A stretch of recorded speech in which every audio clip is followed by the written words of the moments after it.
You're listening to the Native Plants Healthy Planet podcast, presented by Pinelands Nursery. Here are your hosts, Fran Kismar and Tom Kinesic.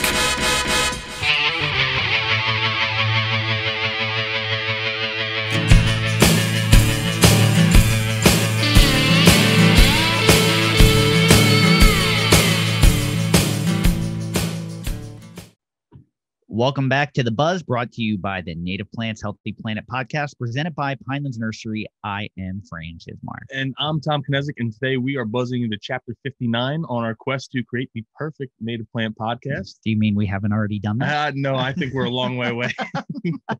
But we're trying, and that's a step, right? We're constantly adapting. You know, if you go back and listen to the first like 5 that we did, it's a huge difference. Yeah. At least we think it's a lot better. So. Yeah, that's true. I think so. But but as part of the expansion, I know a few episodes ago, I don't remember which one, we talked about all the social media, and you're like, we're on everything but TikTok. Oh yeah. So you have an update for that? Yeah, we are now on TikTok. For all you youngsters out there, I'm not on TikTok, but which I find hysterical. Tom was saying today that he's like, I don't know if I really get it, and I'm like, welcome to being an adult. Yeah, but no, we did start a Pinelands Nursery TikTok account. And so if you are on TikTok, just look up Pinelands Nursery. I don't know. I don't even know how you do that. But I don't really know either. We're trying to stay hip with the trends and play the funky music and do all the funky music.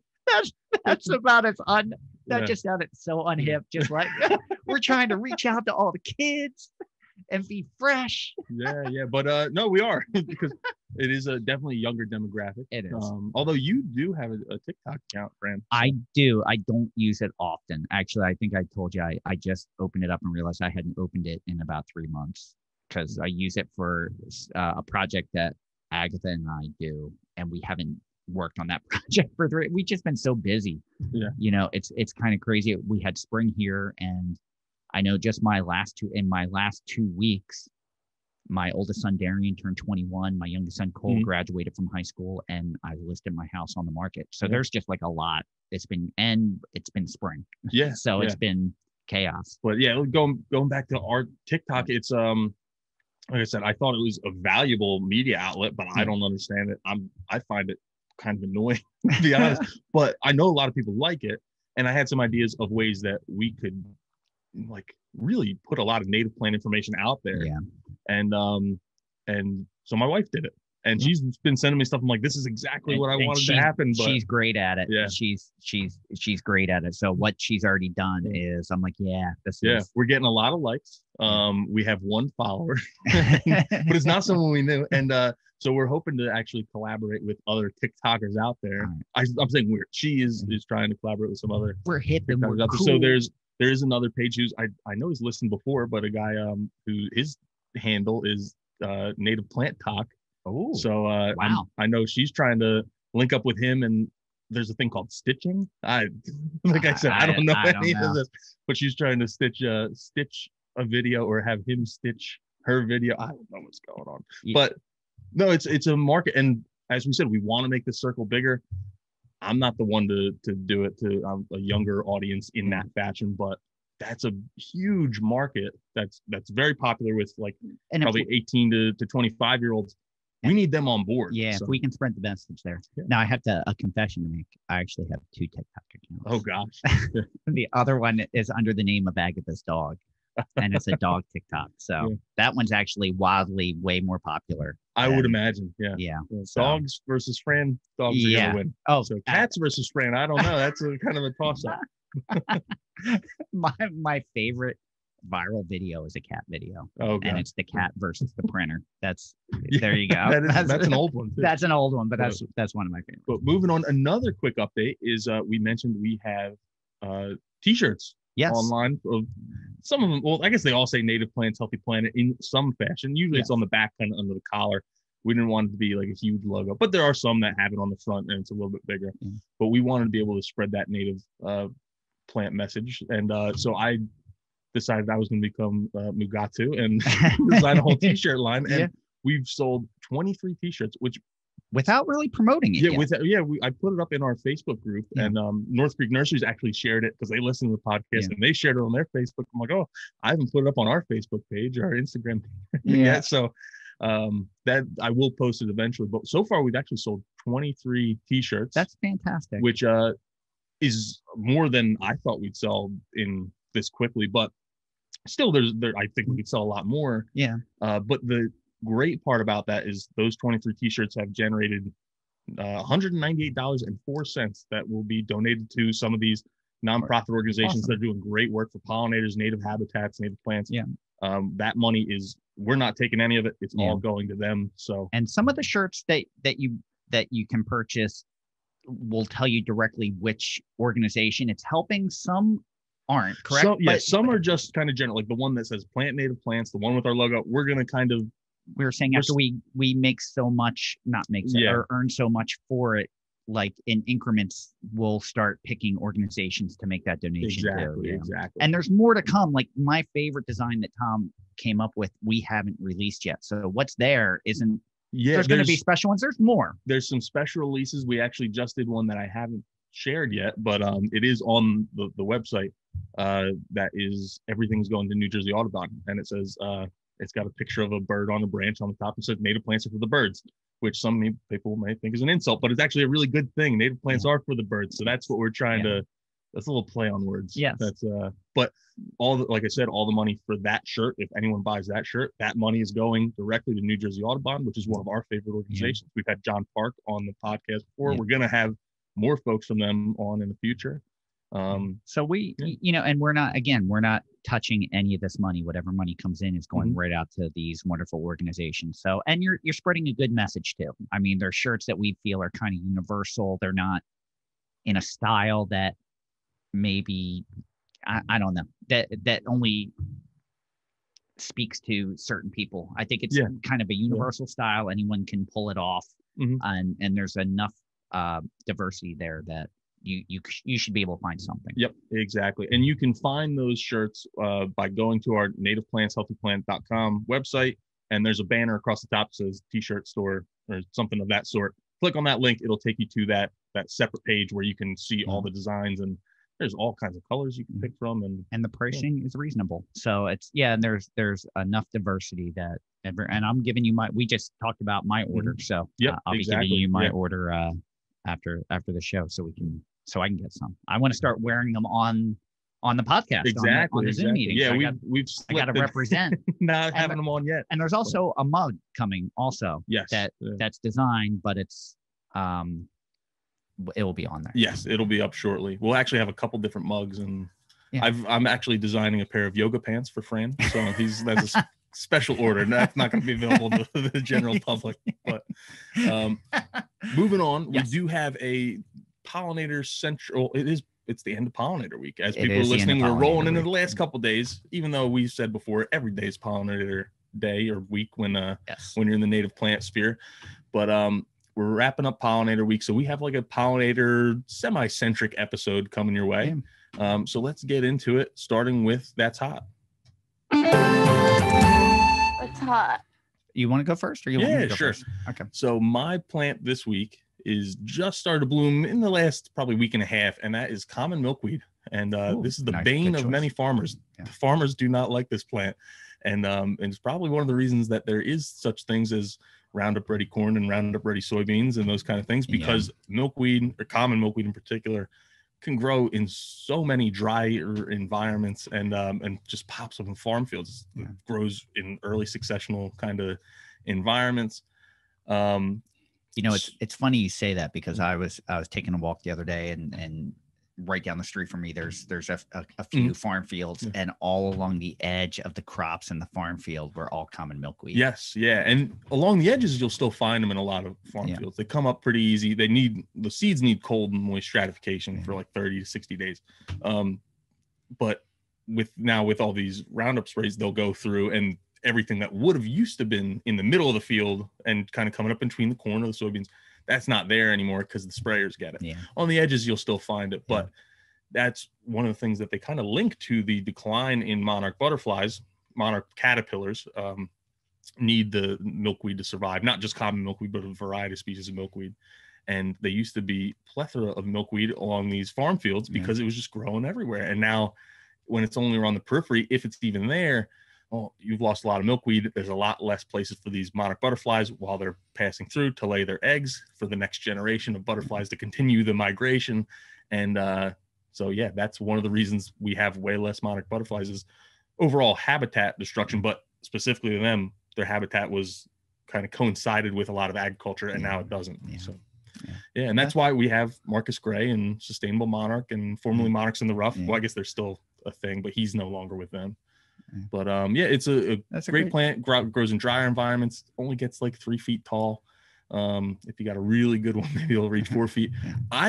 It's one of, I don't want to say it's my favorite milkweed because it's probably not, but I like it better than swamp milkweed, the Asclepias incarnata, which a lot of people are the other way. I like just the flower structure, how it's like kind of that orb look of common milkweed versus the flatter, slightly rounded swamp milkweed. Even though swamp milkweed, I would say, is a better color, and butterfly weed is a really crazy butterfly color, milkweed is by far my favorite. That's but I like the flower shape of common milkweed better than the other two. You know, I like the leaf structure better on the swamp milkweed. So, then common. Then common. Okay. I like, I don't know. I visually the plant is more striking to me. Well, you don't get to chime in here, friend. This is my plant. Why don't we focus on your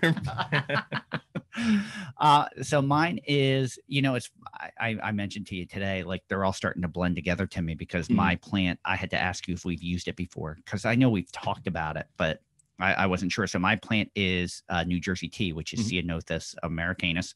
For us here, it just finished blooming, but I know a lot of people are posting pictures that it's in bloom on their property. So I know it's still maybe still in bloom or just finishing, but it is an upland, small and compact, maybe 2 to 4 foot, likes well-drained soil. It is a nitrogen fixer. So it does put nitrogen into the soil, kind of like legumes do, or like Ulmus cerulata is a nitrogen fixer, Robinia, those types of thing. But it does have a lot of uses, spring and summer. Azores like to use the blooms.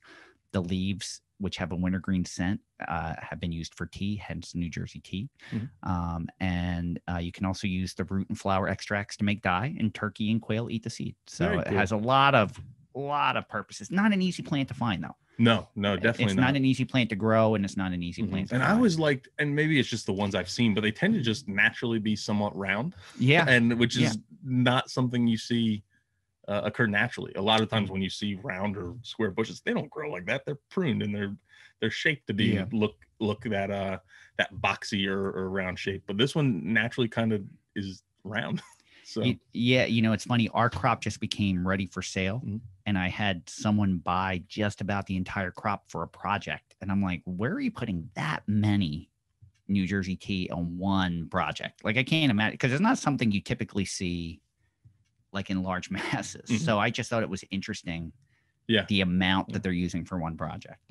So I think I'd like to see that after the fact. Yeah, very cool. Yeah, so that's it. That's pretty simple. And like now we have a plethora of things to choose from. So we'll try and give like little maybe monthly updates of all the things that are blooming in this time of year, because there's just a gluttony of things that we can choose from, and we have to limit it to one each. Yeah, I kind of like the last buzz where we went through everything that was hot at the time. It was nice to kind of highlight everything, and we've been doing social media posts with what's hot this week. What's blooming this week. So I'm sure we'll do that. And now there'll be TikTok posts on there you go on what's blooming each week.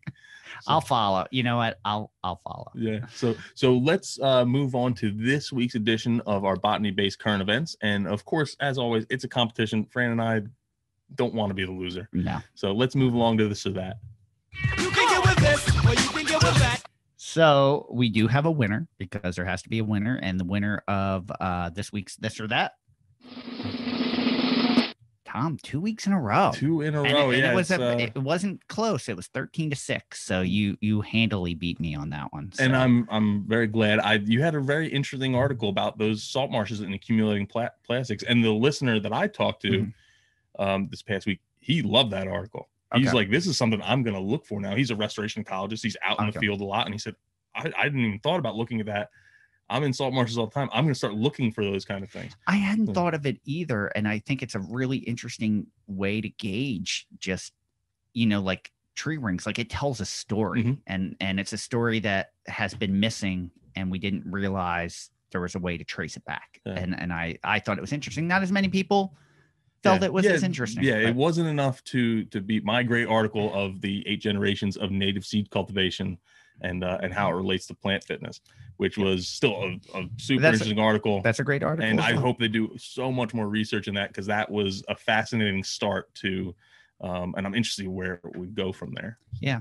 It's I would like to see where that goes to. So anyway, with the win, congratulations. And you get to pick if you want to go first. I tend to like it when you go first. All right. Yeah. All right. I think I like going first rather than last. The pressure's on me when I go last. But so my article this week is from phys.org, and it's by Cambridge University Press, and it's Scientists Recommend Proactive Response to Invasive Plants, which, we talk about invasive plants a lot. So I thought it piqued my interest. The article now itself wasn't as exciting as I was expecting more out of it, but what they're proposing and what they're figuring out is a great building block that I think a lot of people struggle with because it can be so overwhelming. So again, I always highlight a few paragraphs that I think best represent the article. So I'm going to read those through. Many invasive plants are expanding their growing range in response to climate change.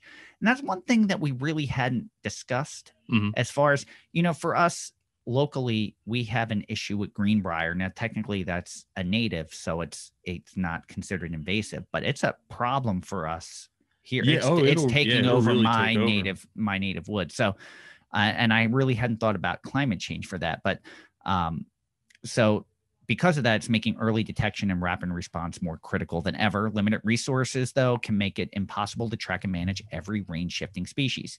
To help invasive species managers bring focus to their efforts, a team from the University of Massachusetts suggests prioritizing potential invaders based on the threat they represent. In a research project featured in the Journal of Invasive Plant Science and Management. Did you know there's a journal called that? I did not. I did not. So the team explored data on 87 plant species that are projected to shift into northern New England as the climate in the region changes. Using a widely accepted rating protocol, they evaluated and scored each species for its potential to cause harm. The team found that 22 of the invaders were known to threaten native species common in New England. 16 of those were also known to have a negative impact on agriculture, human health, and the economy. Almost all were found to be readily available for purchase by home gardeners, of course, a factor that could accelerate their introduction. Because these high-risk species are not yet widespread across the Northeast, state and local regulators have the unique opportunity to prohibit their introduction and to establish proactive best practices for monitoring and management.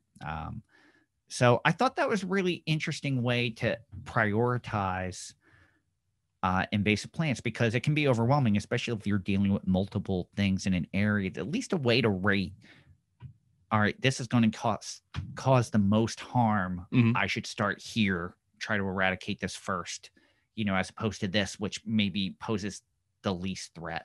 Because it is overwhelming, and we still get, even though we've focused on it on numerous podcasts, and we're going to do more podcasts about it, we still get questions, and it's questions I don't think a lot of people really know the answers to. We're still trying to figure it out, but if there's a way to at least prioritize your efforts so you're maximizing what you're doing, I'm happy that there's some science behind it to help with that moving forward. Yeah. And it's interesting, like Mike Van Cleef, Dr. Mike Van Cleef, when he was on from Friends of Hopeful Valley Open Space and the New Jersey Invasive Strike Team, he was saying they were really keyed in on the stuff that wasn't like a well-known invasive plant. A lot of times the well-known stuff has already kind of gone crazy. There was no way to get rid of it all. But if they could key in on this really new stuff, and that's one of the things I should take a picture. It's still blooming, but there's a plant that popped up near our irrigation pond that is really cool looking, but when you look at it, you're like, there's no way that's native. No, I know. Is it right by the seed house? Yeah. And everyone's like, oh, have you seen that plant? Have you seen that plant? And I'm like, well, Yeah, it's cool, and it's a traditional garden plant. But how did it get here? They're delphiniums, I believe. Right? Is that what it is? Yeah, they're I don't delphiniums. know. Yeah. So, but they just popped up in the middle of our native pond planting. Yes. Like along the banks of our pond out of nowhere. Yeah. Also, Iris pseudocaris popped up there too. So it's like things are starting to, and there's none close by that they should be popping up there. Yep. So it's making, but the delphinium I really found interesting. Yeah. That it ended up there because you're going, even if someone had them planted at their house, it's a pretty huge distance. Oh yeah, the closest house to that spot would be mine, which is probably at least 500 yards or more. Yeah. And I don't have them in my house. There's other houses that are right there, so maybe they have them. But the other thing it reminded me of is there's an article I read from 2016 that was called a big picture view of the invasive plant problem. And it actually, the highlight of the article is this map they show, and it really shows how invasive plants have affected the entire country and where there's the highest instances of native invasion or native, what am I trying to say? Invasions in native plant communities. And the Northeast is a hot zone. The Southeast is a major hot zone right along the Appalachian Mountains or Appalachian Mountains, excuse me. And that's a real hot zone. And they didn't have a lot of research done for like the middle of the country, it seemed like, but the West Coast, East Coast had way more invasive species than West Coast. We talked about Hawaii being mostly invasive species. There was like 70% of the plots they researched had invasive species there, where Alaska was the state with the lowest percentage, and it had 6% of their plots they found invasive species. Wow. One thing I'm really proud of on the nursery, and I don't even know if you remember this, but the plot down by the Spartina field that we bought back and naturalized, that was almost all Lithrum. Really? And I know we were doing beneficial insects to try to prevent it, and it was kind of creeping into the pond, which is just right across the roadway from it. There's really no Lithrum left down there. We did a really good job of eradicating that. It was an issue, and that would have just posed a bigger issue on other properties around it. I'm so happy that we were able to control that, because it was on the verge of becoming out of control. So it's one of those things where we prioritize that one. We're able to focus on that. Now we have some other things. Delphiniums really aren't invasive, but the iris is definitely an issue. So and there's a bunch of honeysuckle that's worked its way in that area that they trimmed some stuff back, and all of a sudden the honeysuckle just blew up.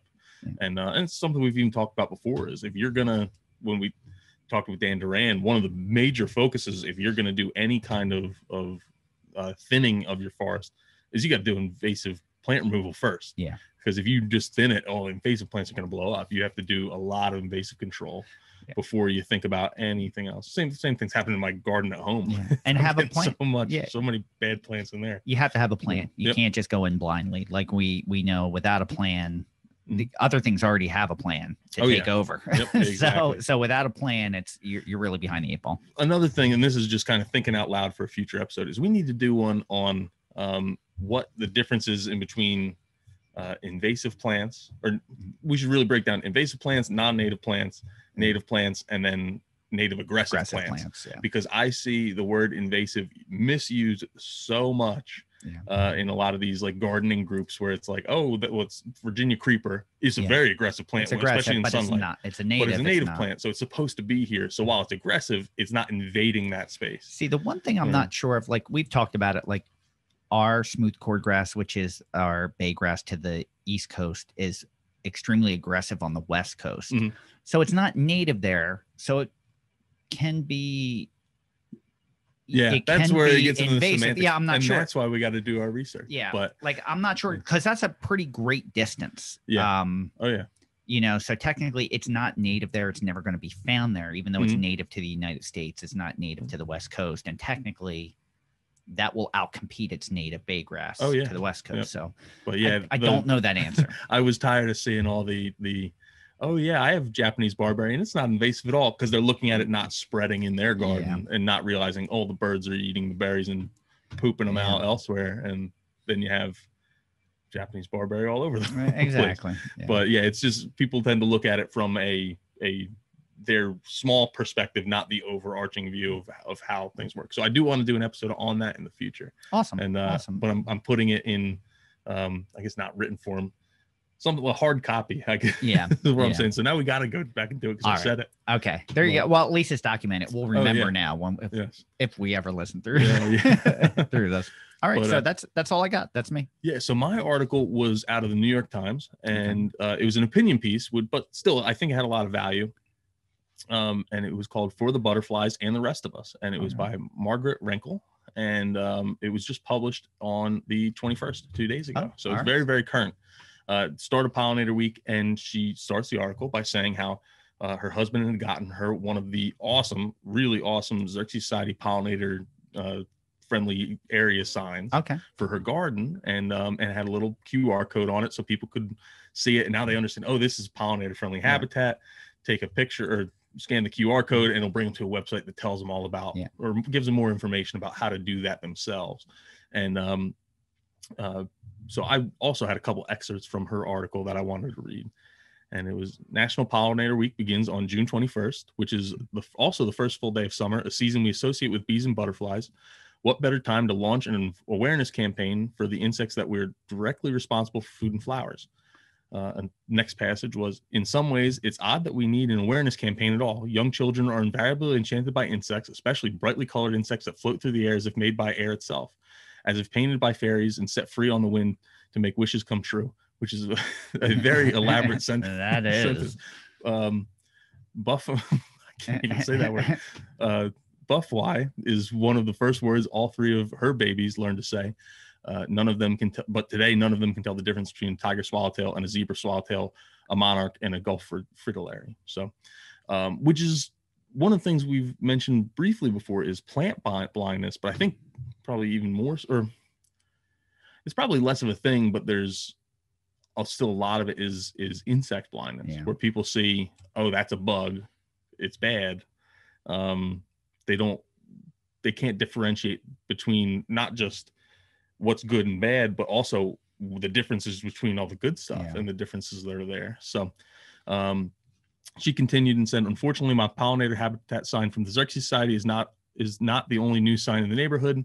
Once warm weather arrived, many of my neighbors' lawns began to sprout signs advertising a local mosquito killing company that said, try our all natural botanical, the yard signs urge, as though natural poisons are not actually poisonous. Which that's an important thing that another one of our listeners, Rick McCoy from McCoy Horticulture, had pointed out in our Facebook group, saying just because it says organic doesn't mean it's not dangerous in any way. So and then the last thing that she had, well, two last things that she'd written was, but if you ask someone from with a mosquito company sign in their yard why they're killing all their lightning bugs, why they're killing all their bumblebees and butterflies, they'll look at you blankly. They don't realize that they're killing every invertebrate in the yard and starving out all the animals, birds, and amphibians and reptiles, and many of the mammals as well, who depend on those insects for food. They never gave it any thought. And then she explains how a lot of these organizations, the organizations we're having on our podcast, are thinking about that. We're thinking about it, Fran and I, and all you at home are thinking about that. And that's why we've kind of engaged on this mission to spread this message. So the last thing she wrote was, as the Xerxes Society's Bring Back the Pollinators initiative points out, creating a pollinator-friendly habitat doesn't just mean planting only flowers. Like virtually every other creature, pollinators need food, water, shelter, and a nursery for their young. So you have to have the complete picture.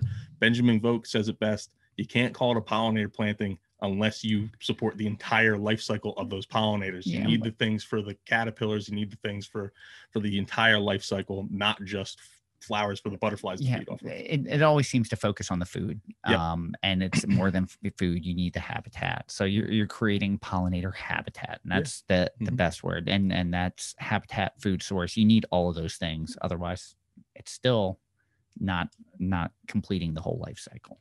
Exactly. So great article. So as always, you guys can find these articles. We put them up in our Facebook group, and they're on the website. They are on the website as well. So take a read, and then listen to our synopsis of these things, and then go onto our Facebook group. You got to be a member of the Facebook group and vote, because we have a lot riding on this. It's about our pride. You do. So. I know Tom's won 2 in a row. I may not remember what the articles are. Yeah. But I know he's beat me twice, and I do not want to lose 3 in a row. Yeah, and when one of us wins, it's like it affects how we choose our next articles. And sometimes we'll make sure I'm going for the 3-peat here. So. Yeah, I did have a 3-peat before you, and for bragging rights, I want to prevent you from having the 3-peat. so we stopped, like we keep evening out. Like I think our listeners. I think some of the listener votes based like, well, I voted for Tom last week. I'm going to vote for Fran this week. That definitely happens. We're on to those handful of people. So make sure we're going to post the poll in the Facebook group, hopefully by Friday afternoon. And then, of course, the choice is yours. So I'm thinking you want to do listener shout outs? Yeah, let's do it. All right. Listener shout out. Go ahead, Fran. All right. So I wanted to point out it's actually a married couple, Alyssa and Adam Lewis. So Alyssa is very active in our Facebook group. Mm-hmm.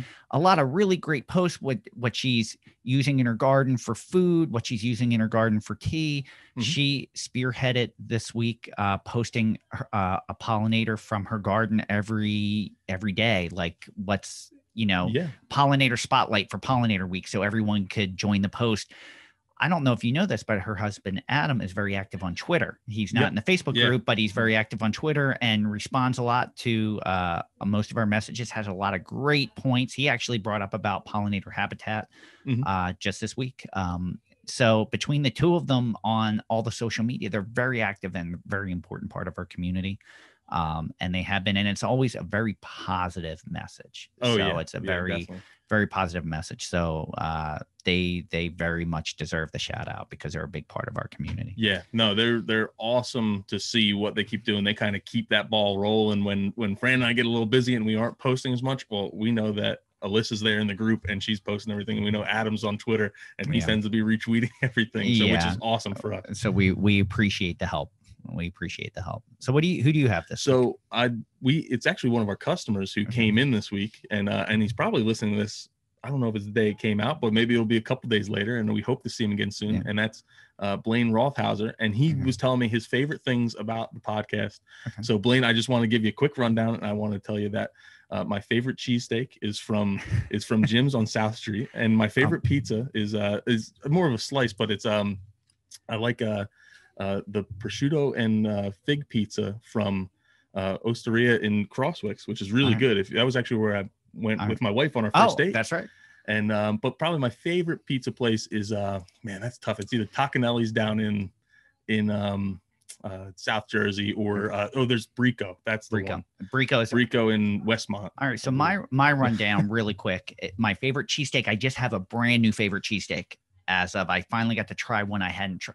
I got to say it's a new runner-up. Donkey's is still my favorite, but Angelo's in South Philly, incredible cheesesteak. I really recommend it if you're in South Philly. Favorite pizza, I'd say Papa's.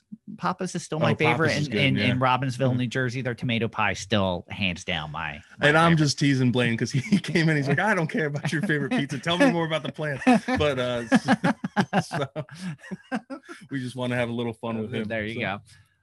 We always appreciate the kind words from everyone. So he came in and he was just telling us how much he learns, and he's someone I learn a lot from, and for him to come in and say that he's learning, I guess somewhat from us, but I guess more probably our listeners.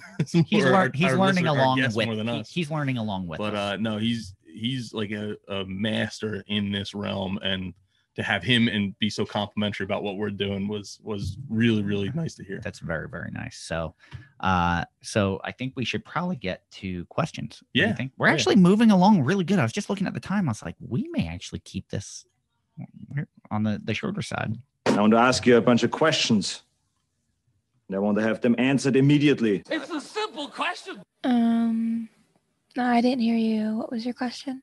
So for the first time in many, many episodes, we do not have a phone message from Saul. And I could not be more excited. You've probably heard the excitement of my voice this entire episode. And that is the reason why. I'm wondering if he's okay, because he's always getting hurt. So I'm wondering if this might have been the one. This might have been the one. So we may need to check in on him to make sure he's okay, because we didn't hear from him. I'm a little shocked, but we did get a very, very wonderful phone call from one of our listeners, and it's also one of our customers and colleague that we work with, and I'm excited to share this phone call. Hi, Fran and Tom. This is Michelle Backus from Rutgers Cooperative Extension, and I love your podcast. I listen to it with my two boys. They love hearing about the adventures of Saul, and I like to listen to the episodes of The Buzz, especially like when Fran is kvetching about, whatever it is that he's kvetching about. But I'm calling. I hope it's okay. I'm calling with a comment. I just wanted to put in a little plug for Cooperative Extension, because there were two episodes of The Buzz where there was one episode where you guys were talking about how you don't always have time to answer people's questions, and people sometimes want free information. And there was another episode where Tom was talking about how he sometimes has to make recommendations on turf grass for different regions. Well, this is what Cooperative Extension does best. We provide free science-based information to the public, and we are part of a national network of land-grant universities that has Cooperative Extension. So if your listeners if they're listening from Connecticut, it's Connecticut Cooperative Extension. If it's Pennsylvania, it's Penn State Cooperative Extension. If it's Florida, there's University of Florida Cooperative Extension. And in New Jersey, it's Rutgers Cooperative Extension. Every county in the state has a Rutgers Cooperative Extension office, and folks can call us and ask questions. A lot of times I'm getting questions about native plants and habitat conservation and how people can reduce pesticide use on their landscape. And often I'm telling them, well, you guys have to listen to the Native Plants Healthy Planet podcast. Anyway, I hope it's okay that I called with that little plug, and you guys are the best. Keep up the good work. Bye. I thought that was a great phone call. Yeah, no, that's a perfect example of, really, if you have a question, you don't even have to call Cooperative Extension. Just go on their websites. Yeah. If you go on their websites, they have a lot of this information out there, like how to make rain gardens, pollinator habitat stuff. A lot of it's out there. At the Rutgers, I don't know if it's Cooperative Extension. It may be the Water Resource. Their rain garden manual that they put together is top notch. Oh, yeah. And I actually did a talk with Michelle. We were partners for a rain garden talk for Rutgers at one point. It's probably like 10 years ago. But all the agents that we've dealt with have been fantastic and are very knowledgeable, and they're there for you. That's what they get paid to do. So Michelle brings up a great point. And a lot of the Cooperative Extensions actually follow us on social media too, and reshare. I know Penn State Cooperative Extension shares a lot. Gloucester County, a lot of them are happy to help spread the message and help. So please use them as a resource. They're one of the tools in your toolbox, and we sometimes overlook it. So, but exactly. And really, as a nursery, we couldn't do what we do without Cooperative Extension. I got to talk to some Cooperative Extension agents last night on the nursery side of things, saying, "Hey, we're having this insect problem with this invasive insect. What are some ideas? Oh, we had this kind of problem. What are some of your ideas?" We send our every time we have a disease issue on a plant and we can't figure it out, well, we box it up or we drive it up to Rutgers Diagnostics Lab, which is part of Cooperative Extension, and they tell us what they found wrong. And because they are literally experts in these smaller areas of the field, and really we could not do what we're doing as a nursery without Cooperative Extension. And at home, you get the same resources. They are there to help you as a homeowner, as a business owner. That's their job. And in some parts of the country, I would say they aren't quite as progressive as we're really lucky in New Jersey, because they're getting really into pollinators, into native plants. And that's a priority in a lot of these in our area of the country.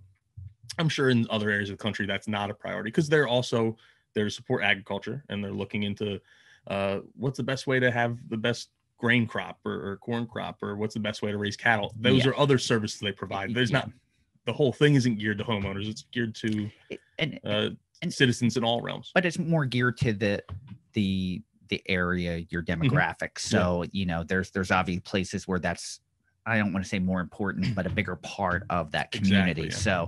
So, but there's one for each county, which makes sense. So it's more directed towards where you're at, and they're a little more knowledgeable on that condition. So please, Michelle, thank you so much for calling in and reminding us of that. That was a great phone call. Yeah, no, it's perfect. Yeah. So, and that's the only phone call this week.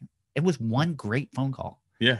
Perfect. I said, that segment couldn't have gone better. So I, speaking of which, and I know I'm kind of going out of order a little bit. Michelle was saying she loves to hear when I'm complaining. I don't have a complaint this week. Yeah, but you got to hit the button because I have a complaint this week.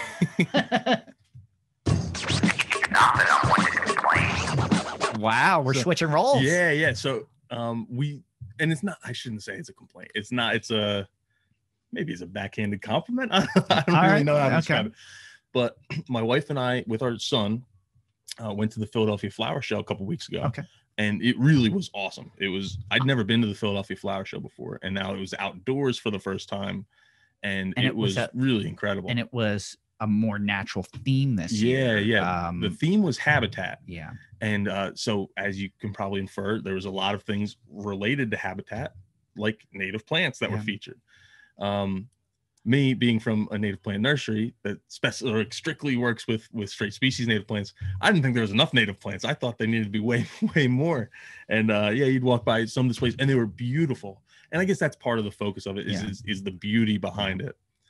But there was some displays that I'm like, I wish you just used more native plants in this instead of still incorporating the traditional landscape plants as well. But I guarantee for most people, they liked it a lot better because they aren't looking through jaded eyes like mine, where everything's got to be native. So, but overall, it was pretty cool. I'm sorry I missed it this year. With everything that was going on, I couldn't fit it in. But I do want to throw a quick plug because we were very happy to be part of one of the major exhibits with Nomad Studios, Laura Santine. And we supplied about 1,200 native seedlings, basically. I think it was silver maple, sweet gum, and tulip poplar. And those plants have been adopted after the exhibit by the Tyler Arboretum. So I'm happy that we were able to have straight species native plants in a very artistic setting to make people just think a little differently about native plants, and the fact that they were used to help reforest the Tyler Arboretum after the fact. Yeah. And that was one of my favorite displays there, also because we had a sign with our name on it. But that was, I guess they built like a Japanese cloud garden. So there's like little like moss spheres, and then they're called kokedamas. And then the seedlings were in them and kind of emerging out of, and it was multi-tiered and really leveled. It was a really cool display. The other two I really liked. One was by Refugia Design, which is an outfit out of Philadelphia, and they do a lot of work in like the Philadelphia suburbs and with homeowners. And they did a great job of showing off how you can use a primarily, if not all, native plant material to build like what would be considered a gorgeous home garden. And they had a really cool old Subaru in there, I think. And, awesome. And then the other one, and I can't remember who designed it. I should have looked this up before, but I wasn't thinking about it. But they had a pond, and they showed how like all these different habitats work. But from a distance, you're walking up, and they have all these plants that were spray painted pink. I'm like, I don't know why all this stuff. And from a distance, I can tell, well, that's Phragmites. I don't know why they have that in their display. I definitely don't know why it's painted pink. And I've heard other people saying, oh, look at that cool pink plant. And I'm like, oh, that's not what I don't think that's what they intended. And then as you get closer, well, the stuff that was painted that highlighter pink was to identify issues with native habitats. The Phragmites being invasive plants. And then they had some like dead trees and that was to reflect climate change. But then they showed some native alternatives and what healthy habitat looked like That's and then awesome. incorporate it. So it was a really, really cool concept. But yeah, I was like, oh man, all these people that I'm walking next to are like, oh, look at those great pink grasses. I'm like, I don't even know if they know they're spray painted. This is, you know, but you know what? That's all perception. And it's, you know, I'll bring this up. Tom and I had done a talk for Xfinity, and there's a picture that in Tom's presentation that he had put together that highlighted a typical suburban garden around the house. Yep. And we were going to pick it apart, and we put it in. The comments were like, oh, that's what I aspire to attain. That is just beautiful. And we're like, oh no. Like in our heads, we're like, oh, this may be going badly. But once, if you explain it the right way and you have the right mentality, you know, we quickly, I'd say, converted just about everyone by the end of that talk. Oh yeah. And I'm trying to find, because they just didn't know who made that display. But yeah, and I had that same picture in a separate presentation I gave to a different group, and I was going through the dry run beforehand, and then I clicked to that slide, and the person's like, "Oh, that's so beautiful," and I'm like, "Oh, I was really putting this up to say how bad it is." You know, but once you know they realize the issues that you're pointing out, you know, it's amazing. Mm-hmm. It's just it's an education process, and people love to learn. So once they learned, you know, they'll be able to make a difference as well. So, and no matter how big or how small, any difference is appreciated. So, oh yeah. So what do you think? You want to get to the topic? Yeah, let's do it. Okay. So we decided, since it is the tail end of Pollinator Week, like last week was our Pollinator Masterclass. We just thought we would give some pollinator fun facts just to kind of leave you with a couple things that we were interested in learning. And we thought we'd share some of those with you. Oh yeah, definitely. You want me to? Yeah, go. Why don't you lead us off? All right. So about 1 out of every 3 bites of food exists because of our pollinators. So without pollinators doing their job, a lot of the food here that we grow wouldn't exist. So I'm sure many of you probably already know that, but 1 out of every 3 is pretty amazing. Yeah. So insects such as bees, wasps, moths, butterflies, flies, beetles, and many more are the most common pollinators, but as many as 1,500 species of vertebrates such as birds, mammals, and I blanked on the other one. There was another one I was going to add to that, but I forgot what it is. But they also serve as pollinators too. And hummingbirds are probably the most obvious ones, but then you have like perching birds, fruit bats, opossums, lemurs, and even a lizard. The gecko, you know, and that's before I forget, most of these facts, I'd say like 90% of them are courtesy of Fish and Wildlife. Yeah, they have some great resources up there for pollinators. And so going back to the cooperative extension, lean on a lot of these government organizations too, because they have some really, really good information. Soil water conservation districts, Fish and Wildlife. Mm-hmm. There's a lot of great information. In the U.S., pollination produces nearly 20 billion worth of products annually. That's how important pollinators are, and specifically our native pollinators. The largest pollinator in the world is the white ruffled lemur. Wow, I would not have guessed that. Me neither. Because I don't think that way. I don't think of that being a pollinator. No, definitely not. We think of bees and butterflies, not lemurs. I think this is a great stat or fun fact. Our native leafcutter bee can do the pollination job of 20 non-native bees. Mm-hmm. You know, we sometimes we talk about like the honeybee being a more efficient pollinator, but not always the case. Oh no, it's definitely a less efficient pollinator than a lot of these native pollinators are specialized for certain types of flowers. So they're going to be a lot more efficient, and the honeybees will even rob flowers sometimes, where my brother had a video of a honeybee that was actually chewing through the base of a flower to suck the nectar out instead of going into the flower and actually gathering pollen by accident. So the honeybees aren't all they're cracked up to be. And I wanted Marcus Gray to say this too, but monarchs really aren't that efficient of pollinators as well. But they are very visible. They're larger butterfly. They're really beautiful, and they migrate. So they go through a variety of areas, and you can really latch people onto that. So, okay, sorry, I'm having an issue. Uh-oh. We're gonna have to use the audio from this. My voice recorder just closed at some point. It closed. Yeah, that's not a big deal. 45 minutes in. Where are we at? Yeah, this doesn't give me a because I had been looking and I was like, oh, we're at like 45 minutes. So at some point it just closed. Gotcha. And I don't know where, but we're gonna have to use the Zoom recording. That's why we do it. All right, awesome. I'm gonna hit record just in case I have to piece it together. But I'm gonna have to piece together the Zoom recording, I guess. Mm-hmm. Okay, you actually have the next fact. Okay, where are we? It wasn't until 1975. Okay, ready? Yep. So it wasn't until 1975 that Fred. Or how am I supposed to pronounce that? I'm so name, happy Fran? you got this one. Oh, God. And not me. I don't. Urquhart. Urquhart. Urquhart. Urquhart. I'm going with Urquhart. Urquhart. And a group of citizen scientists discovered that monarchs from the northern U.S. and southern Canada were migrating to Mexico. So we just talked about that. So that's not that long ago. Yeah, that really. I guess I was alive the entire time they were known to migrate. So I didn't know any other. But not me. I was 5 when they figured it out. So it takes about 2 to 3 generations for monarchs to make it to North Iowa. There will be about 2 to 3 generations here over the summer. It was Fish and Wildlife in Iowa that presented these over here in the summer, and takes 1 generation to fly back to Mexico for the winter. So that was something I didn't know until we had.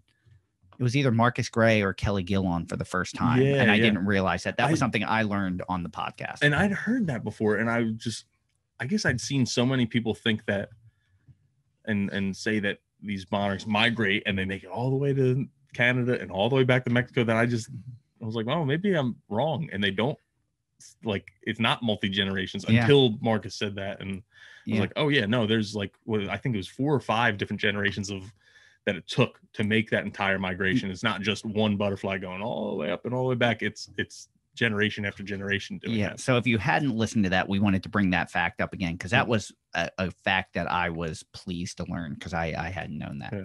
So the next one is butterflies taste with their feet. When monarchs land on milkweed, they use sensory organs on their feet and heads to let them know that it's milkweed. I didn't know that. Which I don't know how they know that it's milkweed, but that's how they do it. I didn't know that. There are over 100 species of Asclepias or milkweed in North America.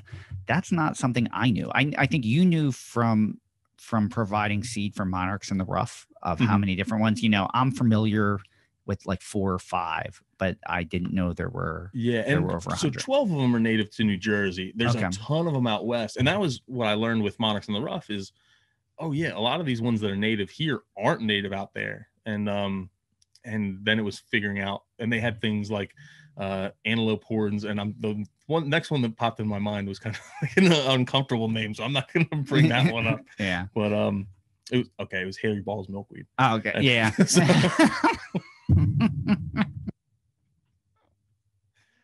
All right, I got to get that out of my system. Being a little kid. No, there's we mentioned common milkweed, butterfly weed, swamp milkweed, showy milkweed, world milkweed, purple milkweed. Oh man, there's so many. Yeah. One of the ones that comes up a lot is the tropical milkweed, which is Asclepias curasava. Okay. Which is an annual in our area, but it's not recommended that you plant that because it can kind of keep the monarchs from migrating because they have a food source. Gotcha. And it's not native to the mid-Atlantic. Right. I think it's native. It might be native in Florida, but I'm not even sure if that's true. Wow. But it's like southern Florida at the very most. It's probably southern Florida where it's native to. All right, cool. And you get the last fact, and this one's courtesy of Dr. Douglas Tallamy. All right. Oh, that's on the next page. So the top plant host for Lepidoptera in the Northeast is Quercus alba. Yeah. So, and that, because of that fact, many of our guests have chosen white oak as their favorite native plant. So, and it's probably not what most people think of. You think of, you know, we talked about habitat. You know, people think of flowers, and it's not necessarily always the case. So how important those are. One of the things, going back to, I saw it on Instagram, but I think it was originated on TikTok, was North Creek Nurseries had an awesome post the other day where it was they zoomed in on, I think it was on a white oak leaf, and it shows all the holes chewed in, and it was like, oh, we need to take care of or need an easy solution to take care of all these pesky insects eating your plants. And then it was like, take a step back and then take another one, and then from a distance you don't even see the holes. And that was the whole point, is this is part of the food chain. Yeah, that tree is supposed to be eaten. There are now, unfortunately, invasive insects and insects that aren't native here that can decimate these things, like emerald ash borer will bore into ash trees and kill the ash tree. You have other insects. Now there's a lot of our oaks are actually dying from a bunch of different things, and they're not even quite sure how some of it's being transmitted, but there's some hunches that it might be insects as well. There are so many: Asian longhorn beetle, emerald ash borer, spotted lanternfly. They just keep going on and on and on. Yeah. So it's unfortunate we have those issues, but we need to get through not just our minds. Most of you probably have it through your mind already, but a lot of our neighbors' minds that, there's supposed to be holes in the leaves. That means it's doing its job. Exactly. It's the bottom of the food supporting chain. It's supporting the rest of us. So if things aren't eating it, that's a problem. That's a big problem. So very true. Yeah. So we managed to get through this episode pretty good. We're actually down to the pod deck. Like I said, we're on the quest to make the perfect native plant podcast. I think we might have come pretty close today. Yeah, we're pretty, we're keeping it tight. We're keeping it tight today. Yep. So wait, I'm wondering if I need to come up with a pod deck jingle. So that's what's going through my head. All right, so I'm gonna go through, let's see, and try to pick one. 5 things I am excited about right now. So instead of it's the opposite of I'm not one to complain. Yeah. I don't know if I'm geared for something like that. All right. Maybe we could do 5 things combined. Yeah. Maybe we can. Yeah, we are very excited people. So No.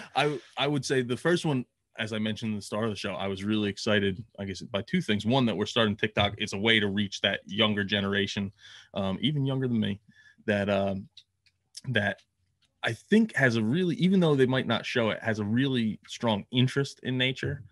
They might just not experience nature as much as what I would say my generation was, where like I feel like I'm one of the last that we went outside and played until it was time for dinner, and then it was like we literally had a bell on the front of our house, and we would be somewhere out on the nursery at our friend's house, and we'd listen for the bell, and that meant we had to come home. Yeah. And that's definitely not the case anymore. It's it seems like kids are much more confined in where they're allowed to play, and if they want to play outside. But I think a lot of at least the younger folks that I've gotten to talk to recently are super interested in the outdoors and how flowers work and how plants work and how insects work. It just doesn't seem like they have that base experience from growing up where they were doing that stuff like you or I might have been. Yeah, but if we can reach a larger audience in that respect and spread the word, I'm all for it, and I'm excited about that. I'm excited. I know we spent a lot of time talking about this at the beginning. I am excited about the T-shirts and the fact that we've already, without promoting it, have been able to raise that much money for nonprofit organizations to do some good and give back that way, because it just makes me feel good that we're not just talking about it. We're making a difference in that way too. I mean, we're making a difference by talking about it, but we're putting our money where our mouths are. So I'm excited about that. One of the things that I've really been excited about, and last night was a highlight of it, was in New Jersey, a lot of our COVID restrictions are lifted. I think the majority of our population is vaccinated. And so there's the mask mandates are gone. The 6 foot, what's it called? 6 foot distance, social distancing is gone. Or at least it's only recommended if you haven't been vaccinated. Yeah. But just getting out and kind of living life like it was beforehand is things that we took for granted before. I don't take for granted. And we had a New Jersey Nursery and Landscape event at our seed farm last night. And there was like 25, 30 people there. And it was awesome just to have like people around, and everyone's they're standing a little bit further away than they used to. You didn't have any like close talkers, which is a good thing. You don't have that person who's like, like right in your face talking to you anymore. But just to be able to stand around, enjoy like the evening in outside in this native wildflower garden, and be around other people who are passionate about that kind of thing was really, really fun. Awesome. And I'm looking forward to having a whole summer ahead of that. So on a personal note, one thing I'm excited about was last year I planted 20 shrubs and plants at Agatha's house to start all native plants. 100% survival, and we're getting ready. The clethra is just about to bloom for the first time in the yard. So I'm excited to kind of watch Agatha's excitement as she gets to learn some of these plants and gets to see the bloom. So we have a lot of things that are just getting ready to open up, and it's exciting, like to see someone else experience that and be able to share that. So yeah, and that actually brings me is almost a continuation of that thought, is just seeing our seed farms and even our greenhouses and my home garden just start to light up. It's like it's literally about to boom open right now, and it's there's so many things that are about to flower, and I'm waiting with bated breath for that to happen, because we work, my wife and I, we work really hard on our home garden, and my fault, we didn't pick the best plant species for early spring bloom time. So right now is when it's green, it looks weedy, it looks just big from the untrained eye. I'm looking, I'm like, this is awesome, it looks like wild prairie-ish. We need some more grasses, we need that kind of stuff. But it's like within the next week or two is when people from the road start to say, oh wow, this is really cool. And right now there's people who give us like the stink eye while they're driving by, saying, oh, what are you doing? Why don't you weed whack all that? But next week is when it will be. Then it's like you have people saying, oh, that's really awesome. Where can I get that flower? Where can I get this? Where can I get that? So, and we actually hit our 5, that was our 5 things. But I do want to mention, because I was thinking about it, I was very proud of the fact that in our Facebook group, someone had commented that they were so inspired by the Pollinator Masterclass that they went out and bought a bunch more native plants. So the fact that we just keep adding to that and making it larger, it just made me feel like we've done our job. Yep. So there you go. We gave you 5 and a bonus one. There you go. And I think that's it. I think we've kept it lean and mean this episode. Yeah, that was a good one. That's what when we started these Buzz episodes, this was kind of what we strived for. Yes. It's kind of like packed with info, a little bit of fun, and we did that today. We did that. Sometimes we would go a little long, but today, not so much. Not today. So with that, we are wrapped up. Thank you for joining us. We hope you enjoyed listening to this Buzz episode of Native Plants Healthy Planet. As always, thank you for listening. We really appreciate it. We're giving a huge thank you to RJ Comer for our Buzz theme music, which we love. Make sure you stream or buy RJ's music on iTunes, Spotify, wherever you get your music. Follow us on Twitter at Pineland Nursery, Facebook at Pinelands Nursery NJ, Instagram at Pinelands Nursery or Native Plants _Healthy Planet, YouTube at Pinelands Nursery, and TikTok at Pinelands Nursery. I think it's just at Pinelands Nursery. Pinelands Nursery. Okay. Keep using the question and comment line. Thank you, Michelle, for calling today. Call us at 215-346-6189. Again, 215-346-6189. Ask a question, leave a comment. We'll play it on a future episode of the Buzz, and we'll answer it, or we'll comment on it. And the Facebook group, the Native Plants Healthy Planet Facebook group, great interaction this week for Pollinator Week. If you're not a member, join and be a part of the conversation. Yeah. As always, you can listen to the Native Plants Healthy Planet podcast directly at www.nativeplantshealthyplanet.com. You can also check us out on Apple Podcasts, Spotify, Stitcher, really wherever you consume your podcast. Make sure when you're there, do us a favor, subscribe, leave us a review. We haven't gotten a review in a while, and that really hurts haven't. My heart. Things I'm not excited about. I've been not getting reviews. I've been looking like every other day just to see. Things I'm excited for our next review. Yes, there you go. So, like I said, when you're there, subscribe, leave a review, and the best thing you can do to help us out, and not help us out, help us as in everyone out, is sharing this with a friend, because that's just going to get one more person on this train and using native plants for whatever they choose to do it. Exactly. As I mentioned in the beginning, we now have shirts and soon to be mugs and soon to be yoga pants. So visit our store, go to www.nativeplantshealthyplanet.com. There is a banner at the top that says t-shirts. If you click that, it'll take you to our store. And as always, all the profits, we aren't making any money off of this. It's all going directly back to all these nonprofit organizations that we get to have on, that are doing amazing work. And this is our way to give back. And you're spreading the message. You're spreading the message at the same time. You're helping the cause, spreading the message, and you get a cool t-shirt. So Fran, I think you have a secret today. Is a secret or a story? It can be a story. Like yours was really a story. Yeah, mine was a story. This is non-industry related. I was trying to think of like, oh, what can I share? So, and I know you've heard this before. And if you've seen pictures of me, you won't be surprised, but I've actually broken my nose 7 times. I didn't know it was 7. I know you've broken it. But... 7 times, yes. You could tell from the looks of it. From the looks of it, you would think I've broken my forehead 7 times with how big it is. But yeah, sometimes it takes me a while to think, but the first time I broke it was I was 8 years old and I was playing baseball and I was pretending to be catcher, and we were playing with like a 12-year-old who was swinging a wooden bat, and on a backswing caught me right across the nose, and I broke it in gymnastics as a kid, in a bicycle accident where I was trying to cut across a yard and I hit a gutter that was covered with leaves and it shot me off the bike and I broke my nose. I was punched. Broke it playing soccer. Broke it playing street hockey. I got hit with a backswing from a slap shot in a drained out pool. and the last one was, those all happened by the time I was 16. The first 6. Yeah. And then the last one was when my youngest son, Cole, was probably like about a year old or 2 years old. I was holding him and trying to start a propane grill, and I'm clicking it and nothing's happening.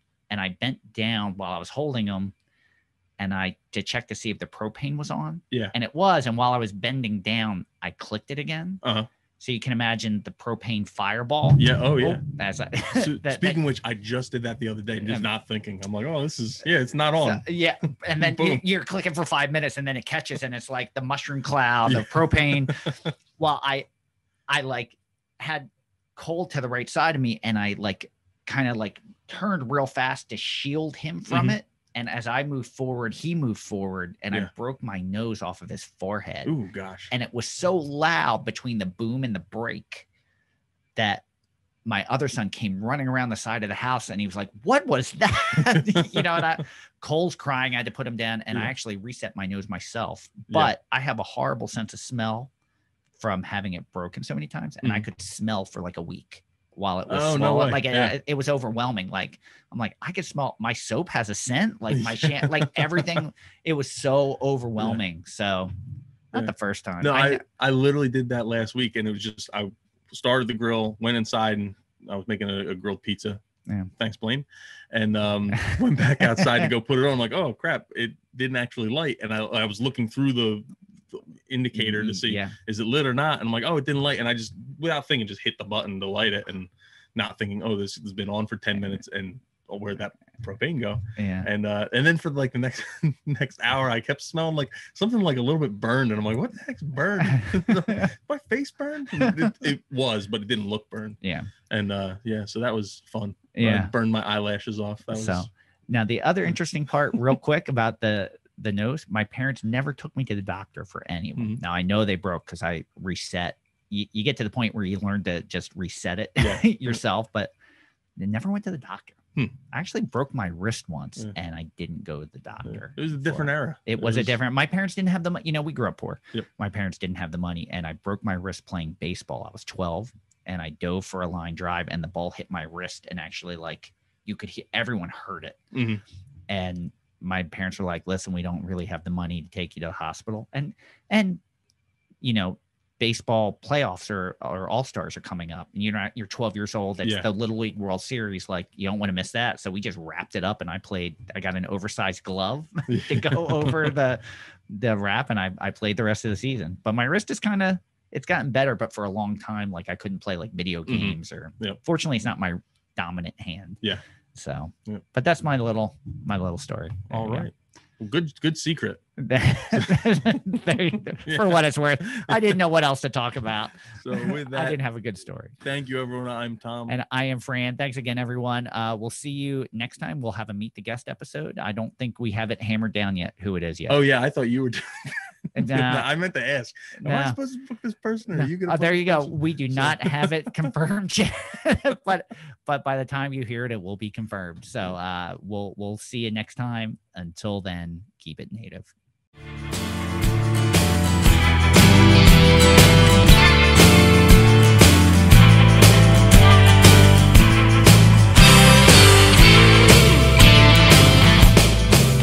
Thank you for listening to the Native Plants Healthy Planet podcast, presented by Pinelands Nursery. Remember to like, share, follow, and comment.